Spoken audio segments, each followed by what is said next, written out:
is an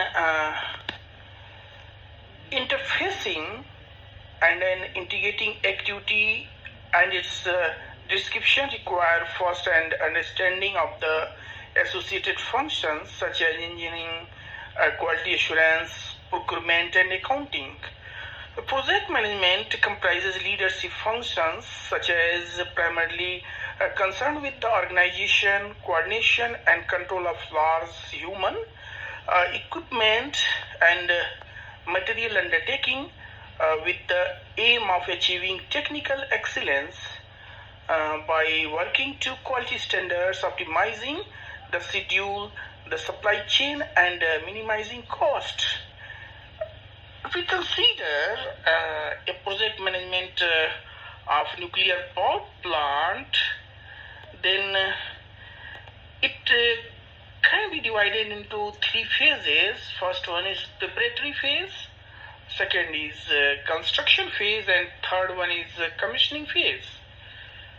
If we take a little look about the preparatory phase, then the first one is planning, and for long-term reactor deployment strategy for a new country. Once they decided that nuclear energy will be part of the country energy mix, the country will need to select the most suitable reactor technology, the degree of infrastructure development required for the first plants.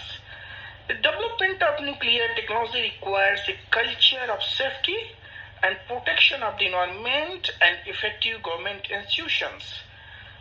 The long-term fuel supply policy and the reliability of technological support for the long term will govern the selection of the reaction technology, and the existing grid size and the grid expansion plan will be provide vital inputs, and personal training and spare parts management is also required for this phase. And next one is ownership of nuclear power plant is also important, and there should have a clear policy regarding the ownership of nuclear power plant. Often the ownership model assigns formal ownership to the utility with the external government support, and the utility must accept the entire responsibility for the material assets, quality of the design, construction, operation, and maintenance of the plant, even if one or more of these activities have been afforded to third parties. And the utility is usually applicant for the construction license and becomes the license of the nuclear power plant. Therefore, an efficient mechanism for verifying the quality of the plant design and construction, even for turnkey contracts, is to be established.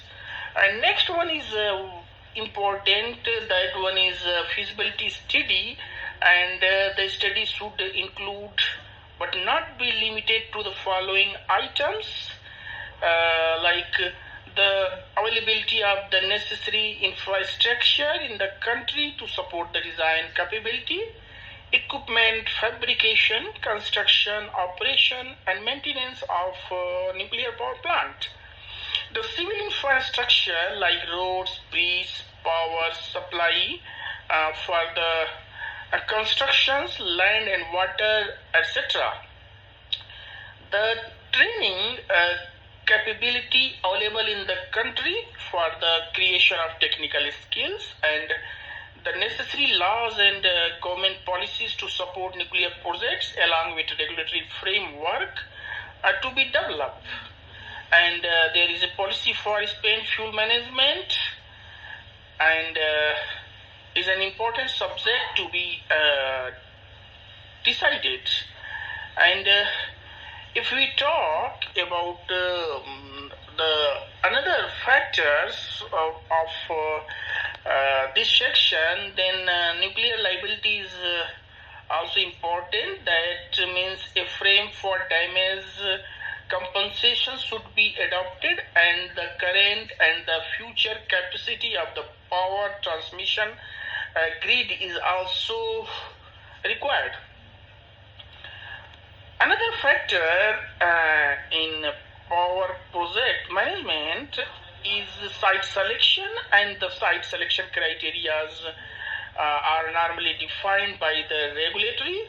Site selection criteria includes rejection criteria and detailed pre-project study defined by regulatory. The details will be separate topic in the subsequent subscription of further action. And next one is infrastructure development plan. That means the existing civil infrastructure at the proposed project site needs to be evaluated for adequacy and standard, if necessary, in a timely manner to allow an immediate start as soon as the project is launched. And this include housing facility for the employees and their families, for the contractors' assets and personal accommodation, storage yards, material transportation, means construction support, utilities such as water, gas, and power. The owner should work out a detailed time schedule for the creation of such an infrastructure. A first part may have to be executed as pre-project activities, and the remaining during the initial phase of project. And when preparation of a detailed project report, the detailed project report, that is DPR, should be a comprehensive report covering at least the following information: technology selected, and if already introduced, justify their continued relevance, capacity of the plant and the reasons for the capacity selection, sourcing of the plant equipment and of the liability, plant cost and the yearly budget, sources of fund, break-even point, unit energy cost, return on investment period, and the mode of execution, etc.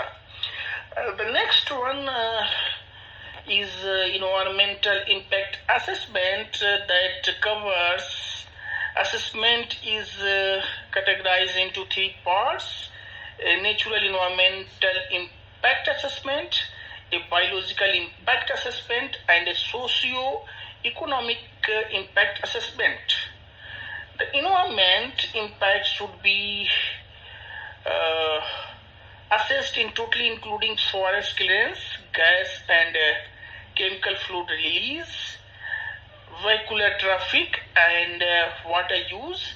In addition to water and soil sample, milk and vegetable samples should be collected at regular intervals, and a healthy survey including sample collection on the population residing within a certain radius from the plant would be conducted. And if we talk about the establishment of project management organization, then project manager is responsible for the overall work coordination at the site and should oversee all aspects of the project, including establishment of all requirements, target setting, decision making, communication processes, monitoring and surveillance.